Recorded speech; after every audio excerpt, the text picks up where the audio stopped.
Greetings, everyone. This is Rock and Roll Spot Connection with the Weekly Comic Book Roundup. We're actually a little bit earlier than usual this week for reasons. Day jobs suck.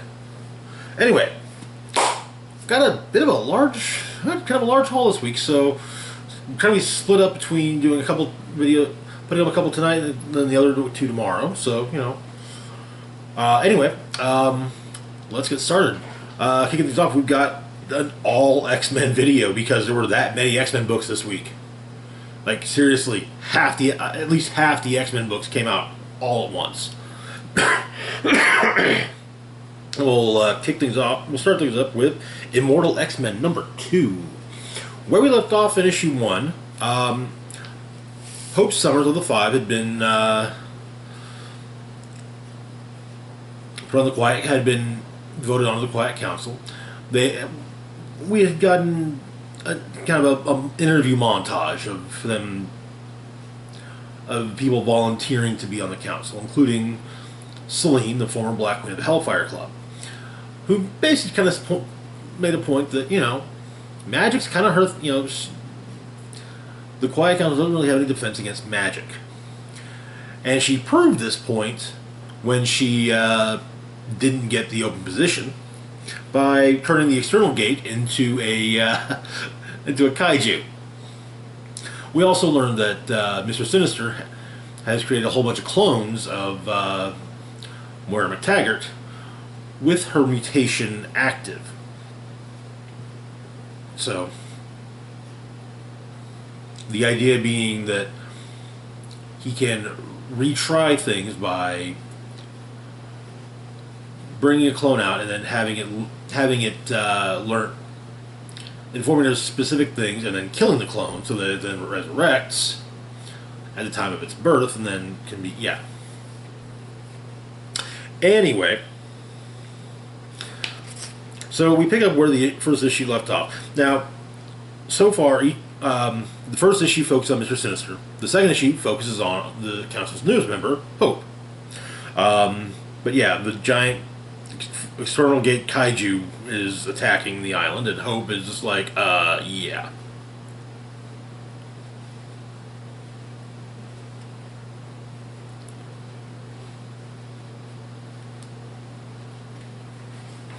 So, they're dealing. Meanwhile, Selene goes to London to speak with Kabarakaba. It basically says she plans to cool her heels there until the Quiet Council sees the error of their ways. But Hope does what she's been trained to do, and does what she can to get everyone to safety. Storm and Magneto go after the kaiju together. Magneto puncturing the kaiju with various pieces of ferrous metal so that Storm can then electrocute it. But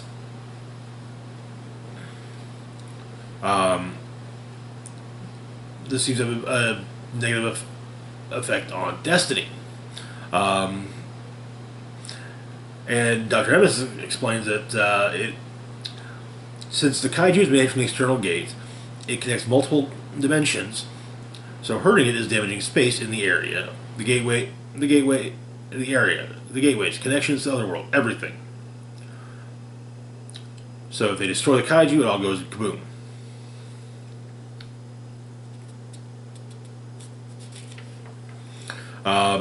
Their Hope is trying to get help as many people as possible, and Exodus goes to is trying to help her. And she informs Exodus something he never knew about his powers. They are focused on people believing it. If people believe in him, his powers are stronger. This is something he never knew. So if she borrows his power, she can take people's belief in her, and there's quite a bit of belief in her on the island, and amplify it. And we're getting kind of a continuation of the idea that no one really likes Exodus. First issue had Sinister saying he was terrified of Exodus. And in her monologue, Hope states that he's nuts. But to be fair, this is probably more development than the most development that Exodus has had in decades. He's been around for 30 years. Well, 29 years. Next year will be 30. And yeah, he got some. He didn't. His powers got explained, and even then, in very vague. We want his powers to be as vague as possible, so he can do whatever we need him to do as the bad guy for that issue. So yeah, but they managed to hold off the kaiju while Sinister decides to play with his test one of his experiments on himself, explaining that Nietzsche was an idiot. If you fight with monsters, you should become a monster. As he injects chimera DNA into himself, explain. Xavier asks what he's doing. He explains hero stuff, but he further explains that it's an experiment, early chimera prototype. It's a lot of mutant genes messed together, merged with MGH base and some Iraqi spice. However, it's probably going to explode. However, it's unstable and seeds are coming out are growing from every single orifice at a rate he can only describe as Cronenbergian, which I love the fact that Sinister would even think to use the term Cronenbergian. But yeah, also I now like to think that Sinister watches The Fly like such poor science, but such great results. Yeah, but it explodes and Sinister and the kaiju end up in the sea. Nightcrawler rescues Sinister. The Quiet Council have a quick meeting telepathically. We get selected menaces while they decide what to do.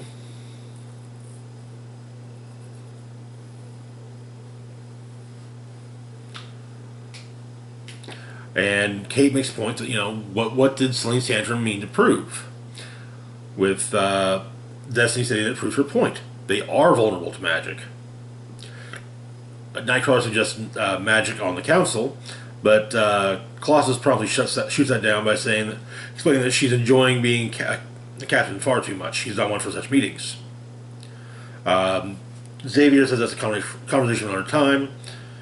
Perhaps when this creature is chittering towards them. Xavier adds that the captain will try and slow the creature without destroying it. They'll reach out to Celine and see what she wants and work out a way to satisfy her. Colossus asks if there are Summers protocols for something like this, and as Emma puts it, it's Scott. What do you think? And we get kaiju protocols. Summers protocol, delaying kaiju. Reminder, a kaiju is defined as any aggressive ultrafauna the size of a 10-story building up to that of a skyscraper. For any ultrafauna smaller than that, see Giants protocols. For any ultrafauna larger than that, see Celestials protocols. You have my sympathies. At the most conservative estimate, any kaiju classified beast has huge potential for harm, and swift neutralization is the preferred tactic. See the X-Mech. However, for many reasons, not least ethical, see misunderstood kaiju. This may not be possible. Instead, here we look to avoid harm both to areas, people of strategic importance in the area, and the kaiju itself. 1. Luring. This can be performed by any individual, but a power set of flight is a sound basis. See Appendix Angels for list of Krakoan citizens with applicable gifts. Those who die in the tactic should be prioritized in the queue. Removal. Dimensional transportation of a kaiju can prove difficult. Even aside from its sheer mass, it is often defended by other mechanisms. See footnotes. Equally, it is mainly better to keep the kaiju in the locale rather than remove it entirely. Remember, yes, it is near us, but we are also near it. It should be afraid of us. Sadly, most kaiju have too limited intelligence to realize this. Thirdly, experiment with barrier generation. See Appendix Icemen for a list of Krakoan citizens with such gifts. Mutants with these capacities can be rotated to delay the kaiju until a more permanent solution is found. Apparently, there's a council-approved summoners protocol. The footnotes: if the kaiju is supernatural, cross-reference with the supernatural protocols. See Volume 5. If it is specifically an atomic lizard, see Mad Science Protocols, Volume 6. If actually a robot, see Sentinels Protocols, see Volumes 7 through 15. Also, see page 3, Chapter 1, entitled You are unsuitable for command at this time. Please pass command to someone who can recognize a Sentinel. If the kaiju is actually Krakoa itself, note that direct conflict risks contradicting the third law. Only engage with Krakoa respectfully. With everything calming down a bit, though, Destiny explains to Hope that she's found a vision. That at 7:07 Greenwich Mean Time, Celine will step by a window in London, and the address has been ascertained by Destiny, but she will stand there for a second, and then she will die. Hope asks that, states that Destiny sees probable futures, not certain ones. What are the chances of that happening? And Destiny adds that the chances are significantly higher after that conversation.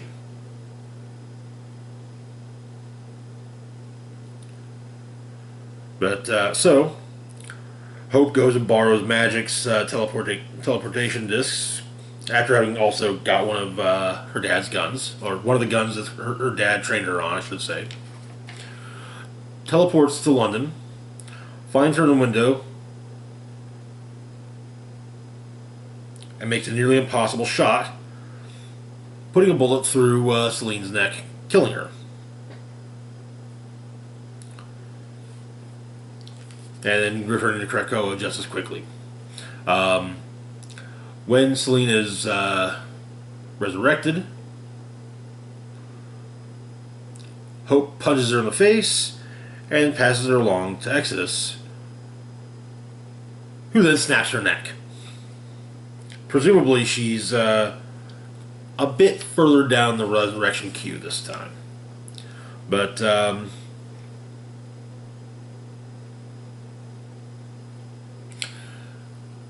Hope explains herself to the council, and everyone kind of says, "You kind of help us dodge a bullet, so okay." And it seems like maybe, even though she thinks he's nuts, perhaps Hope does. Perhaps Exodus has a friend now in Hope. But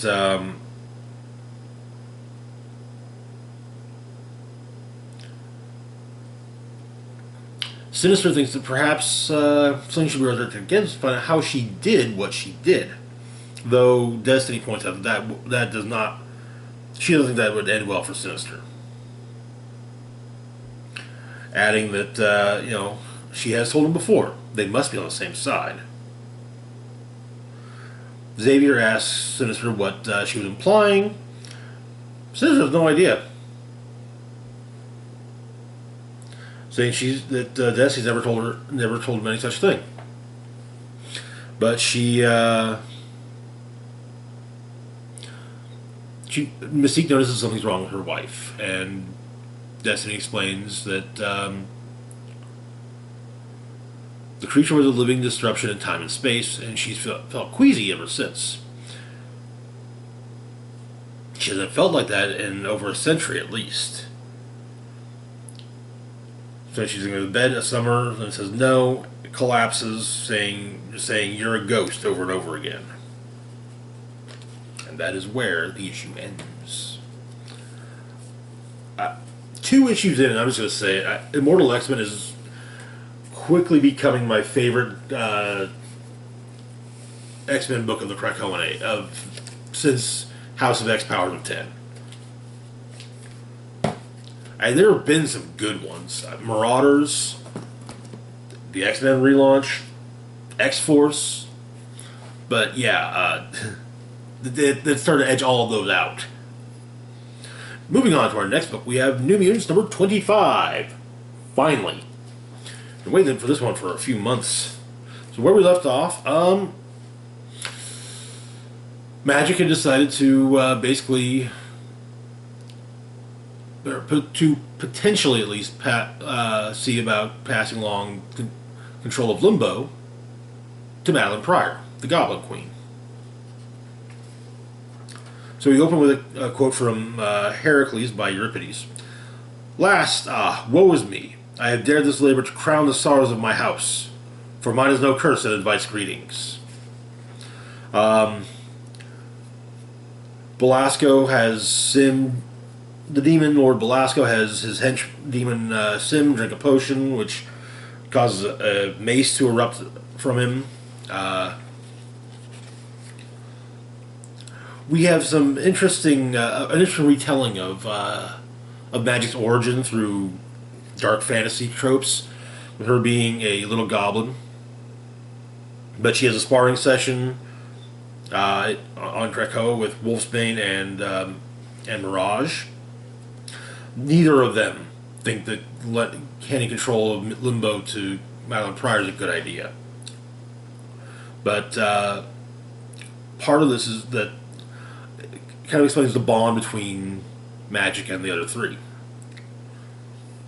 The part of her retelling of her origin is that the little goblin found three companions that made themselves known.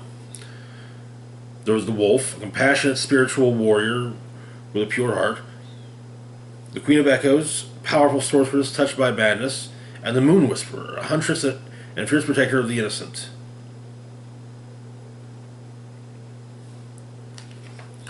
But in Limbo, they find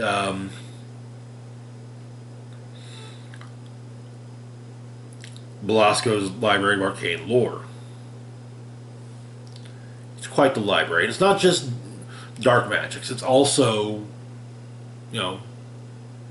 lighter magic. It's a collection of all arcane lore, regardless of source. But a contract is written up with the explanation being that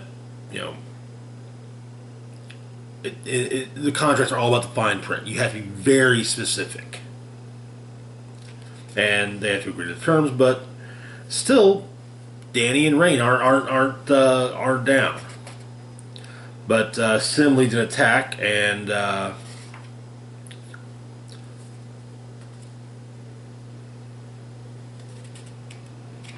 it suggested that they should probably try not to die, as it could make resurrections could be screwy from Limbo, much like with Otherworld. But Sim, wielding the mace that erupted out of him, fights Magic, and when the Soul Sword hits the mace, it shatters.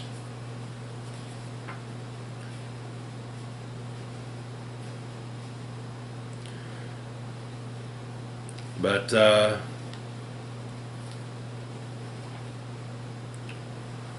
appears they're still in Limbo, however. They try to escape to Krakoa, but they're still in Limbo. But she explains that the Soul Sword, her power over Limbo, it's gone. And it's added that Krakoa needs to gather for war. But they're still in Limbo. And we end with young Ileana having kind of made her tome of her history as the little goblin, and kind of, in a way, it seems making the little goblin come into being. But she learned her lessons and willingly became Belasco's apprentice to save the X-Men. But the little goblin added to the story, and that is where the issue ends. Interesting. I like the stylized retelling of Ileana's origin through the fantasy tale of the little goblin.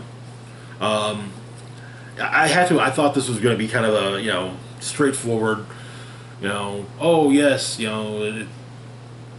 some kind of magic duel, and oh well, Madeline's in control of Limbo, and then kind of a last page reveal of haha, but she's evil. After all, she is going to be working with newly evil Ben Reilly to attack Peter Parker. So yeah. Moving on to our next book, we've got Wolverine number 21. Where we left off,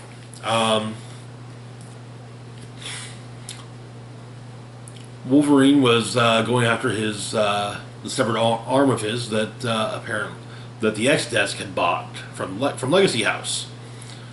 He stumbled on, and Deadpool was trying to get in the good graces of Krakoa to become to join X-Force. Wolverine ran into Deadpool in a field full of shot up robots of the X-Men. And he had a briefcase, and he had stolen a briefcase from a CIA operative when a chopper showed up and started firing on them. But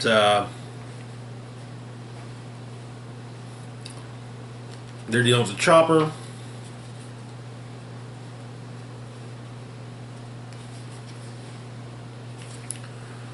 And it turns out that Deadpool went to Weasel for weaponry, and while there ran into Maverick. Weasel still holding a grudge. There's a logbook on what all Deadpool got.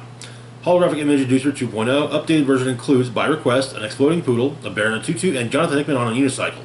Fart gas. Teleportation belt 2.0. Warning, GPS unreliable. Leopard print thong with warming microfibers. Lizardical fingers. Big ass gun. Grenade belt. Rubik's cube. Another big ass gun. EMP. Xavier sex tape. Top secret and gross. C4 chewing gum. New Mutants issue 98. CGC grade 1.2. And a redacted item which says, warning, do not use except in case of emergency. But Wolverine cuts the handcuff from the briefcase, takes it, but before, and continues to chide Wade, when a Blackbird shows up and a whole bunch of Robo-Wolverines jump out of it. There's also a memo from the X-Desk that Blind Al got, explaining that, contrary to what I thought, to my theory that the Wolverine arm was Old Man Logan's severed arm from when because he did get arm or hand with claws out cut off at one point.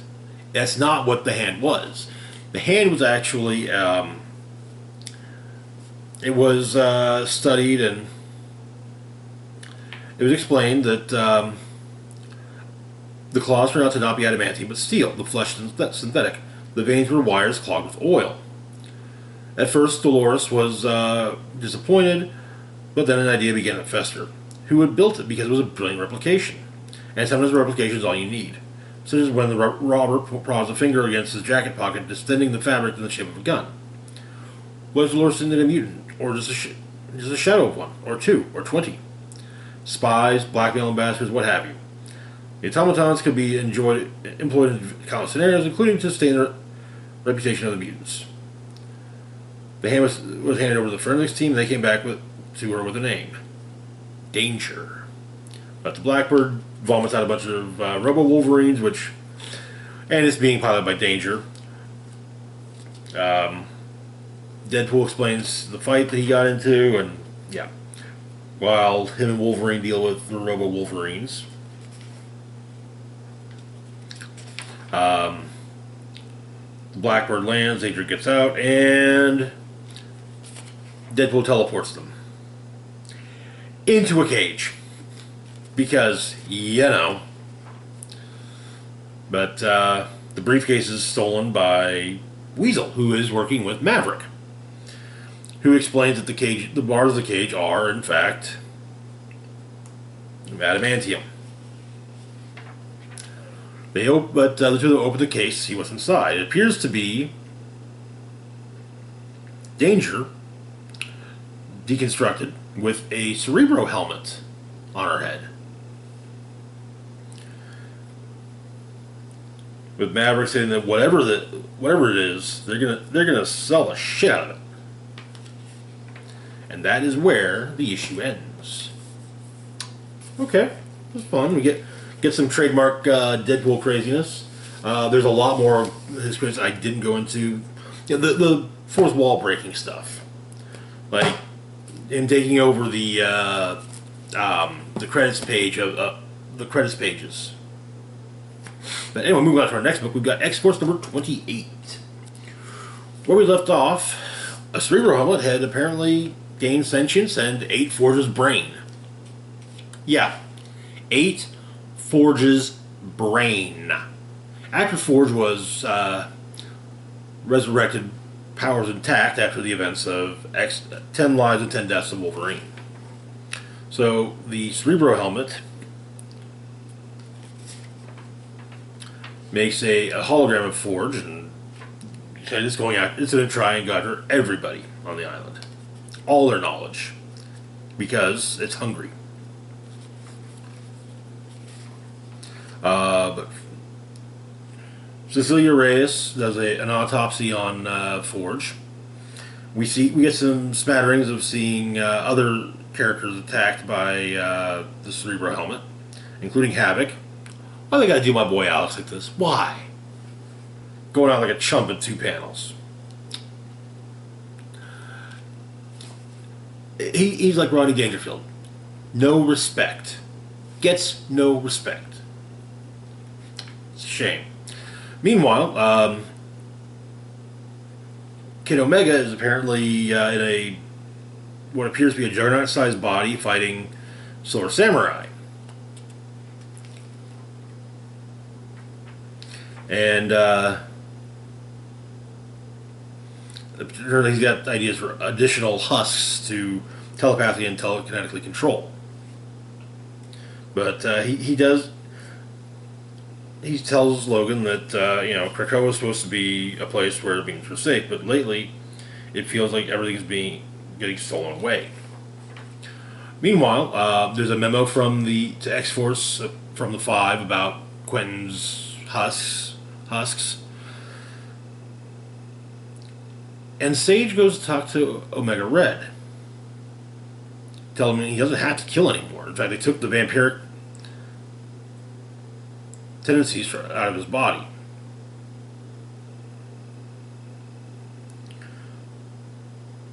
But and she tells him she's been drinking too much. Maybe it's the stress of the job, maybe it's the calculations constantly buzzing through her brain. But she explains that with every sip, the tightness loosens, the loudness quiets. However, when she starts, she can't stop. She keeps drinking until things get dark, and when she wakes up, she's done things she doesn't remember doing, things she regrets. Especially that she beat the shit out of Gorgeous George, of the Nasty Boys. She slept with someone, but she trashed her own biome. And basically, when Omega Red asks, "Why are you telling me this?" She says, "This is your morning after. You're gonna be, this is your morning after. Can you do better than me? Are you going to vow to be better, or are you going to keep up the destructive bullshit?" Adding that they could really use him. But Wolverine and Domino go to the cradle, but it won't open for them.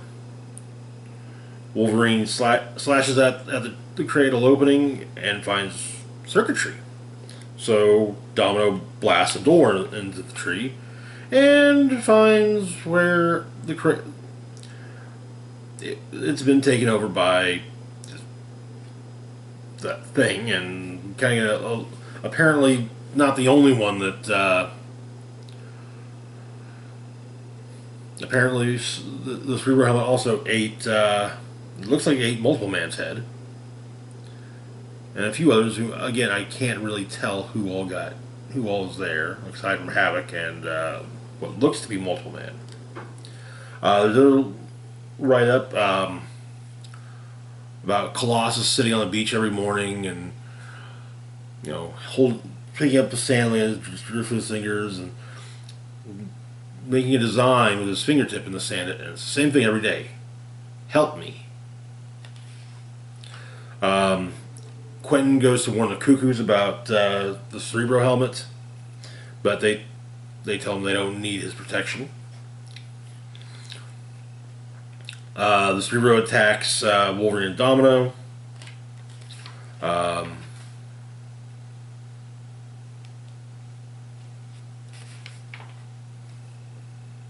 Using the gifts it's managed to take against the two of them. Domino chucks some explosives at it in an effort to help to stop it from attacking her and Logan, and it escapes. And it seems to be going after. This next turn seems to be Black Tom. It also gives us up the name Cerebrex, and that is where the issue ends. This is definitely getting interesting. I appreciate the fact that this is kind of spinning out of the events of 10 Lives, 10 Deaths. So, yeah. Anyway, moving on to our next book. And I think this is actually our last Krakoan book for the week. X-Men Red, number 2. Where we left off, Abigail Brand wanted to form an Iraqi X-Men team with Storm, but Storm said, nah, that's a Krakoan thing, not an Iraqi thing. And it seemed that perhaps she had found allies in the form, allies and a name through Sunspot, Magneto, and let's see, does he actually give it a name or no, the Fisher King. So, we start off focusing a bit more on what Vulcan's been through.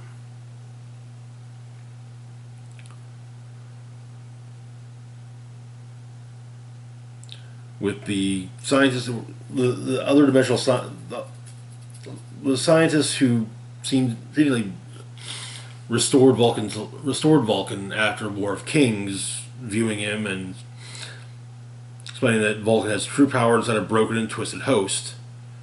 And one of the others says that, how broken and twisted is Vulcan. And it kind of, we get the definitive thing about, so, okay, Hickman said that one of the things regrets he had when it came to his tenure on X-Men was that he had this whole idea of, Vulcan's actually kind of nuts, and he's hallucinating his former teammates Petra and Sway. But the problem was he didn't let on. He didn't let everyone know about that, and so he okayed Petra being shown teaching Krakoan students. Well, it turns out that Petra and Sway that we constantly saw with Vulcan were energy constructs, and including the one that was teaching. But they're coming up in the resurrection queue, basically, because now that there's access to the waiting room. So Xavier's trying to help Vulcan, but Vulcan doesn't want Xavier's help, and kind of blows up the summer house. But Brand has recruited Vulcan, and in fact is recruiting him into her X-Men team. The team consisting of Metallo, Frenzy, Random, Manifold, and Cable. But Manifold, he's kind of thinking, why do we need to be an X-Men team for Arakko? It's their planet, And he quits. Maybe he'll go back to being an Avenger or something. But Vulcan doesn't entirely like the idea that he's had to take orders from his nephew. But yeah. But something's happened, and the progenitors show up.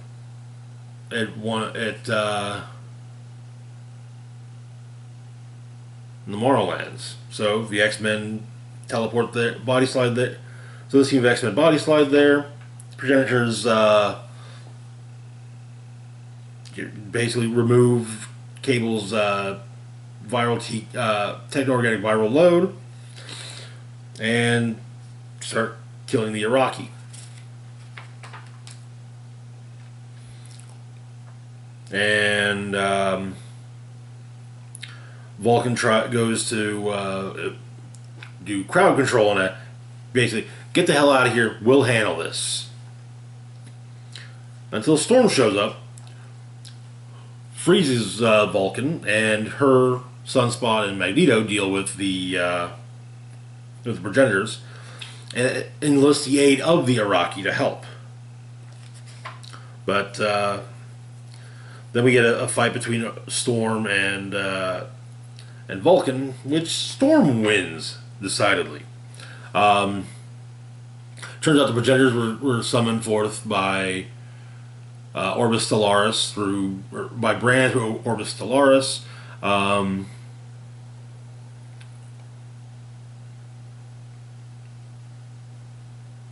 Apparently, though, she's frustrated with Orcus, adding that they're big things in some ways, but frustratingly small in others. Straight fight between mutants and humans for them. And if she's not on one side, she must be on the other. Their pet Judas and fourth pedal. She doesn't think they understand that what a truly far-reaching idea looks like, except maybe for Karima. Adding that if she's reading this over from an egg, it might be because Brand underestimated Karima, like she underestimated Storm. She called on the progenitors, got the data, did her best to firebomb Krakoa-Iraqo relations a little pressure to push the Iraqi back to Amenth so that Brand can make proper use of Mars. But she was blindsided by Storm's commitment to the bit. Something about this role agrees with her in ways she didn't predict. And Brand said she thought she was getting the Queen of Wakanda. Instead, she got the Queen of the Morlocks. She needs to adjust for that. Stop trying to work around her and start working around her. Which means she needs her own person on the Great Ring. And after Vulcan's healed, well, apparently Vulcan's going to be her man inside the Great Ring. And she intends to get him into the Great Ring by having him kill the Iraqi boogeyman, Tarn the Uncaring, or as Vulcan refers to him, Tarn the Dead. And that is where the issue ends. Very interesting. In some ways, I do feel like we're getting some very conflicting portrayals of Brand, but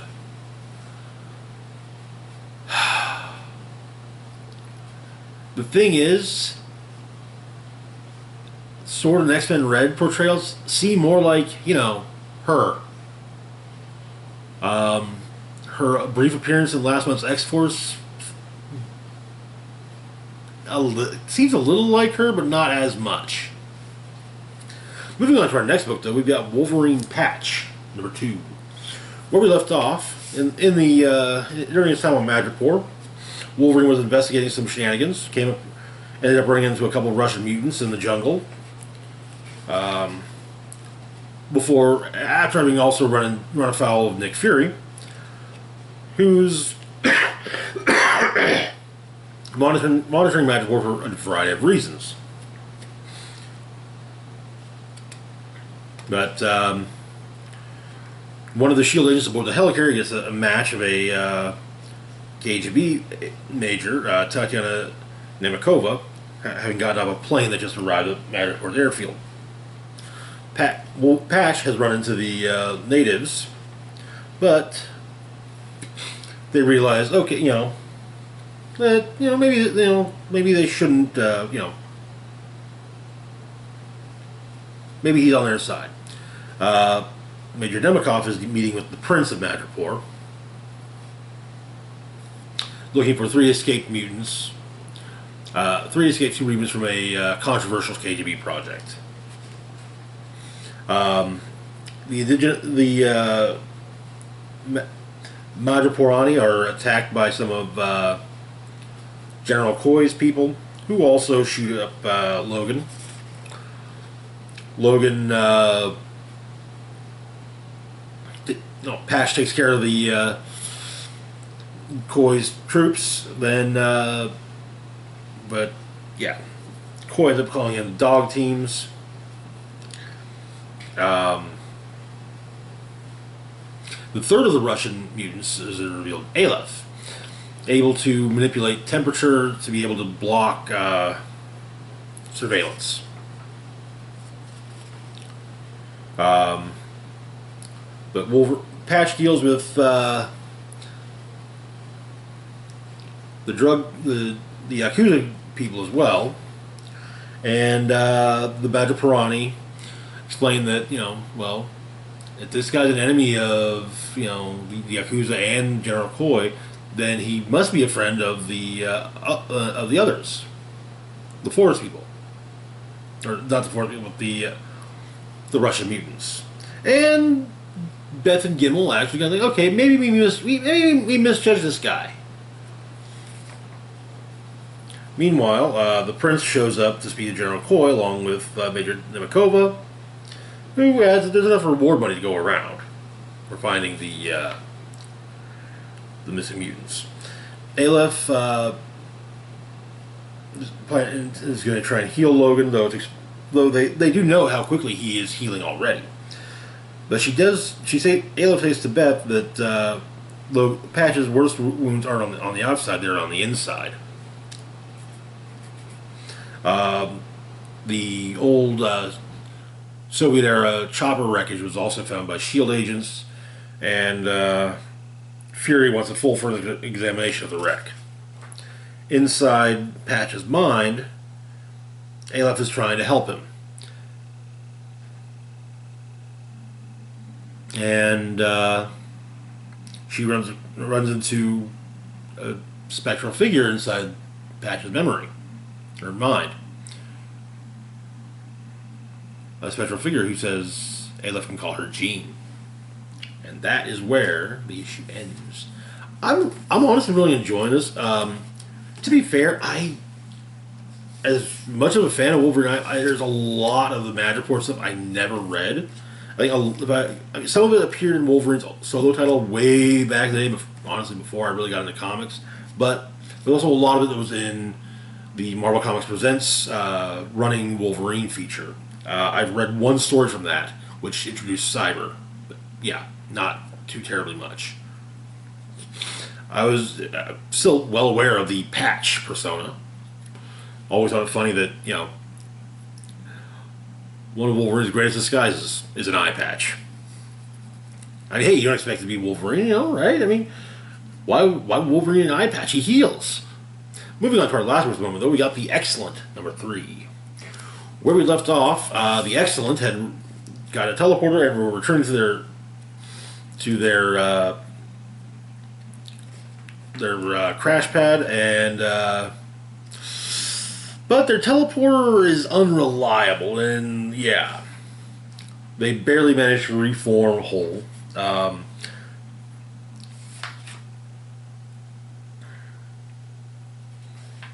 Mirror Girl's having second, third, fourth, 10th, 8 billion thoughts. But Zeitgeist has managed to recruit some new members. Stripey, Stripe, who has power over all things Stripey, and Fluff, who can generate bucket loads of belly button lint at will and various chemical composition. But apparently the X-Cellent's next happening is their most audacious yet. However, this is being... Dead Girl is secretly watching from the shadows and explains this to Orphan.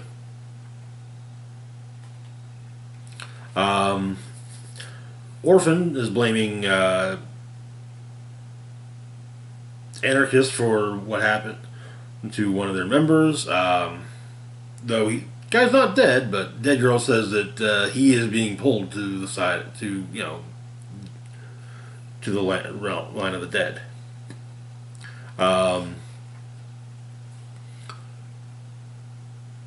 But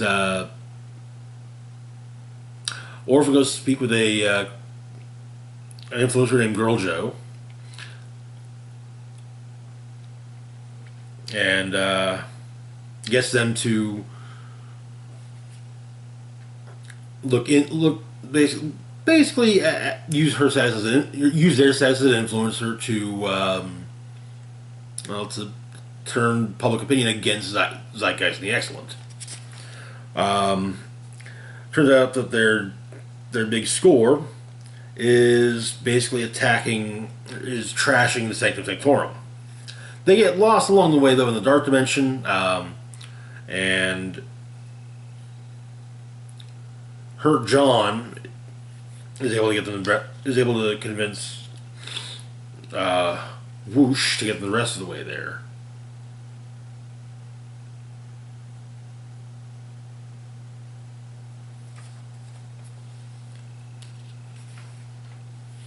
But they do what they can to destroy various artifacts and books within the Sanctum, all while streaming. And the X-Statix are trying to figure out what to do next.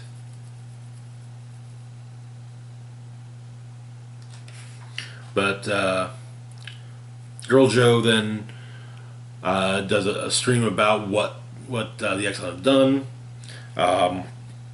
and Zeitgeist is losing followers because of it.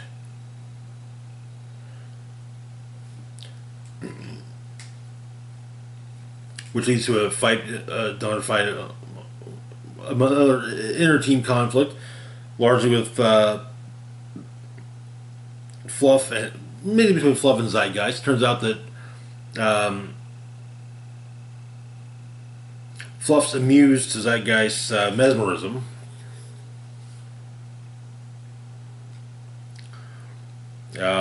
And yeah, Zeitgeist is kind of fed up, but it seems that Mirror is maybe a little happy that, yeah, okay, Zeitgeist is getting up for. But Zeitgeist turns his remaining followers against Girl Joe, who attacks their place. Orphan is talking to them at the time, and is able to pick up on their true feelings about the whole thing. So the X-Statix go to rescue them. Except that You-Go Girl and Anarchist are both are talking, even though their talents are, at least You-Go Girl's talents in this case, are needed for getting the team to Girl Joe's place. But and Mirror Girl sees everything that's going on as well, including what's happening to Girl Joe, and that is where the issue ends.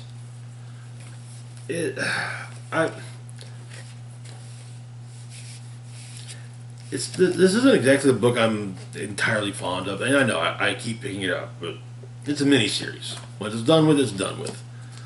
Speaking of things being done, that's going to do it for now. As always, feel free to like, share, and subscribe. Links to my Facebook, Twitter, Patreon, and PayPal can be found in the description box down below. This is Rock and Roll Spock signing off, saying, live long and rock hard.